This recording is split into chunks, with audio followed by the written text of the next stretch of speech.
A special night for the man who's been capped 7 times for Wales, and Gareth Thomas, the 29-year-old, 6'2" and nearly 19 stones of Welsh international prop forward. A big night for him, his 100th cap for the Ospreys. And the rest of the Ospreys side coming out behind them. As we said, Will Griffith is the skipper. Late cry-offs for Dan Lydiot and for the veteran Stephen Myler, who we were looking forward to seeing here at the Kingspan Stadium at Ravenhill Park, as Toby Booth still calls it.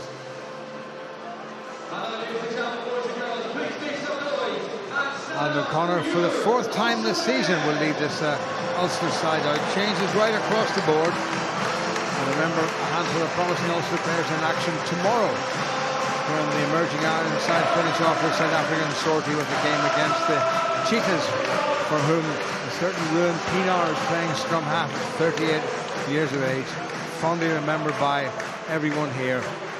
Well, speaking of fond remembrances, we're going to have a minute's silence for those who lost their lives and those who were injured and those who are still in hospital and everybody affected by that awful accident in the quaint little village of Creesha in the county of Donegal. Absolutely awful. It's devastated the whole community up there, and it's an area that I have to say I know particularly well, and it's a place where I would have gone to get petrol and gone to use the ATM and done a bit of shopping. So all our thoughts and hopes and prayers are with everybody in Creesha in Donegal after what happened yesterday. Ladies and gentlemen, the thoughts of everyone at Ulster Rugby and the wider rugby family are with the community of Creesha in County Donegal as they continue to deal with the tragic events of yesterday. We would now respectfully ask you to join us in a moment of silence.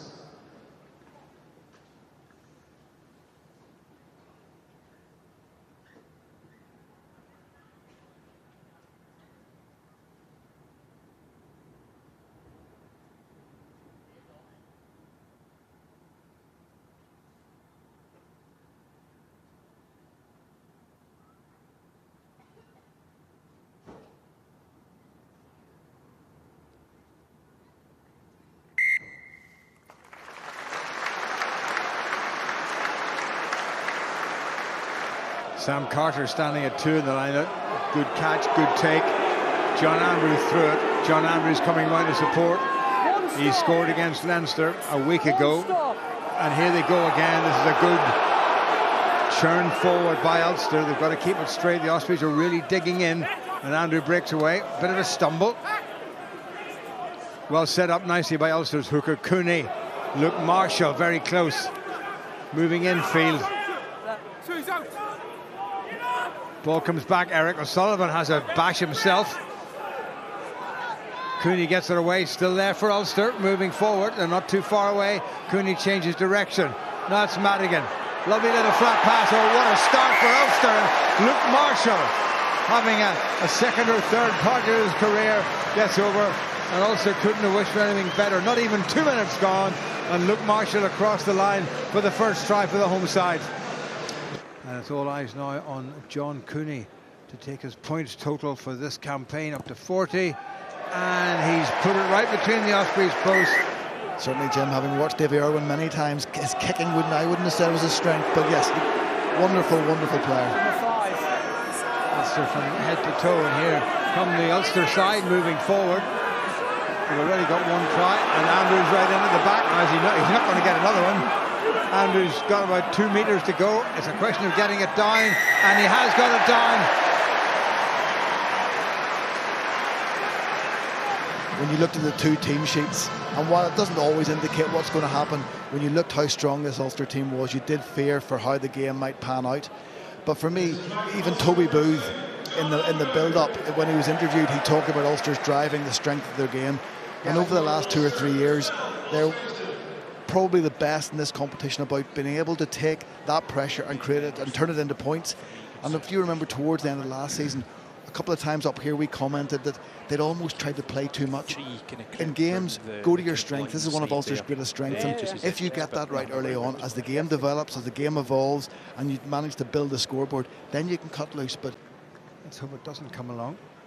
So Cooney with 1 conversion, as he made it 2 conversions.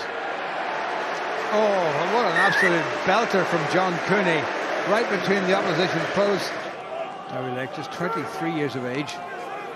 Well taken in by the Ospreys on a good drive. Now he's going to try to do what John Andrew did, if he possibly can. Ulster digging in and not allowing them any forward movement. It's all very lateral, and here goes Lake. Bit of a dummy into Ian Madigan, who holds him up long enough for the cavalry to get there. Ospreys an arm stretch away from the Ulster line. Pick up and drive. Ulster try to get underneath and hold them up. Referee Ben Blaine's having a look, and I think he's given the try.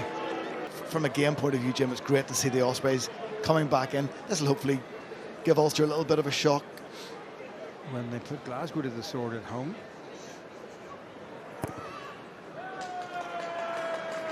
Makes no mistake with that one. Can they make up for that? That's the first bit done, well taken in by Alan O'Connor. Round comes Andrew, pops it up to McCloskey, who's still going forward. Here goes Timoney looking for the try that was denied him. Now they pick up and drive. You can't touch the bottom of the post anymore, because that's not a try-scoring act. But Ulster will keep the ball. Andrew goes again. Referee is well positioned. It's not over the line yet. Now it's over the line. Surely that's the try. Yes, it is. And all that Ulster effort has paid off. And they have got the ball down, and they've got the try. And it's big Sam Carter with try number 6 in Ulster colours. Very good defence for the last 10 minutes. Ultimately, it tells some good accuracy. Once again, McCloskey, the catalyst for front foot ball. Timoney carried well. And it's once you get 4 or 5 yards out with the size of players that Ulster have in their pack, very difficult to stop. And then it's simply a matter of patience. If, as an attacking team, you just hold on to the ball, get numbers to the breakdown, generally, the weight of numbers tells. Madigan, nicely done. O'Sullivan into a bit of space. Well done by Ulster. Taken on by McCloskey from Jordi Murphy. Madigan again. Now it's Lowry. Twinkly feet. Nicely done to Lowry. Nick Timoney bounces a couple of Ospreys defenders. Cooney again. This is better from Ulster. Good tackle by Owen Watkin, the Welsh international. Now the crowd getting behind the men in white. Here comes Sam Carter. Quick release. Nick Timoney, good sidestep off the right foot. Cooney again. McCloskey takes and goes himself. And again he's brought down. And again Cooney's there quickly. And again it's Luke Marshall. And again Luke Marshall scores. And that's the bonus point for Ulster with 33 minutes of the first half gone. It was all about patience, and they had patience in abundance, and the finish was perfect. Once Ulster got into 22, in contrast to the previous time where some of the players were running from the blind side open, Luke Marshall picked a brilliant line. And when you're watching the ball as a defender, Jim, before they're set, as you said, they're looking at the ball, and then somebody's already in that space in the inside shoulder. Fast approaching 80 appearances for Ulster. John Andrew fast approaching 100. Great take at the back for Vermeulen. Well, the little change of pace now. It's Nick Timoney.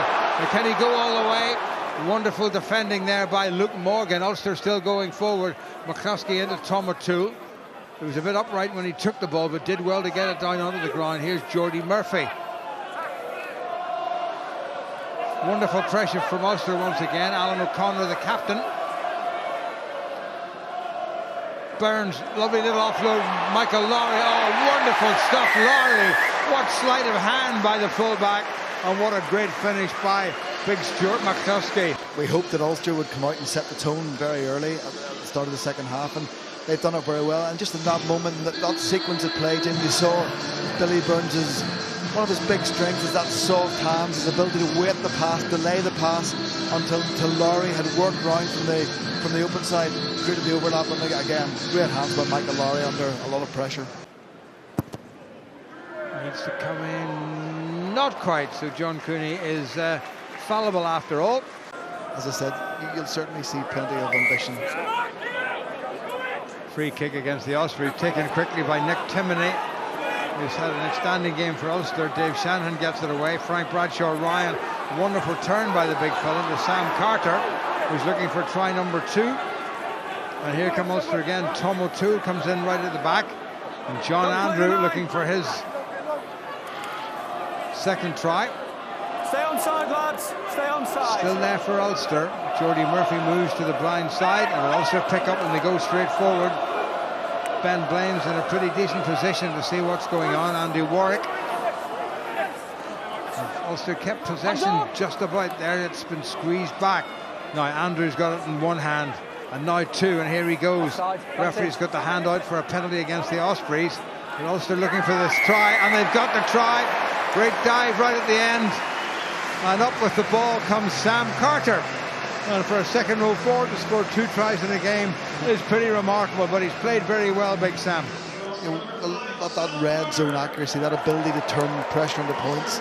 Again, Ulster have been very good at it tonight, because it's something that we have been critical of in the past, is that inability to create and turn pressure into points.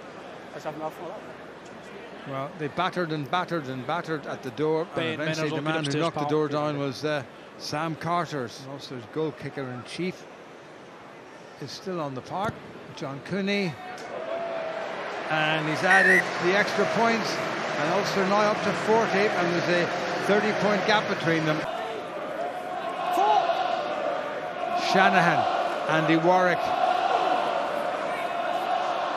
Shanahan in quickly. Bradshaw-Ryan tries to ease that almost 7-foot frame of his to the ground. Shanahan scooped it away under a bit of pressure. Ulster still moving forward. Jordi Murphy is in there, back on the Ulster side. Here goes Andy Warwick. Stay on side. 4.5 minutes remaining. Ulster looking for another try. Into contact goes Luke Marshall yet again. Back on the Ulster side. They're just being patient. Nick Timoney. Well presented. There's nobody at scrum half. So Marcus Ray's going to take it on himself. And he goes forward and he stretches and he's got it. He was allowed the movement. Nothing wrong with that. And Marcus Ray has got Ulster's 7th try. And they're now up to 45. Some good patience from Ulster in the 22 and made it look easy in the end. One movement. Well, they pressed and they pressed. The pickup was by Marcus Ray, and he just scrambled toward the line and was able to stretch. Can't even remember how many tries they've scored, Jim, but yeah, it's in the second half. They scored 3 in the second half. So they've done everything they've asked. They've looked very comfortable in all aspects of the game. What a game we've been treated to this evening. Great finish by the Ospreys, despite the fact that the game has been long since won by Ulster, who don't want to give anything away, and that's a good transfer. And here they go on the far side once again, and it's Joe Hawkins, who can play just about anywhere behind the scrum. Rhys Webb pops it up to his number 8, Morgan Morris, late replacement for Dan Lydiot. Rhys Webb again. This time it's big Rhys Davies who takes it forward for the Ospreys.